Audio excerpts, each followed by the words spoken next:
हे तुम्ही पाहताय ते कोयना नदीचं बॅकवॉटर आणि कोयना नदीच्या बॅकवॉटरमध्ये पाणी असं खाली गेल्यानंतर माशांचा एवढा मासे गावतात ना, खूप मासे गावतात.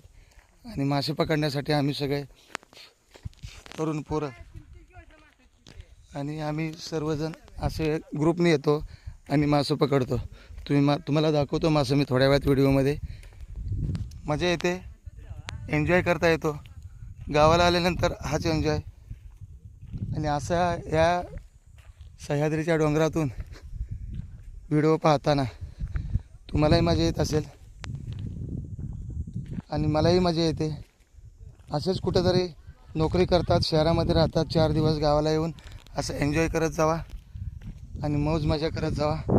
गावाच्या मुलांबरोबर फिरत जावा. व्हिडिओ नक्की आवडल्यास लाईक करा, शेअर करा, सबस्क्राईब करायला विसरू नका. धन्यवाद.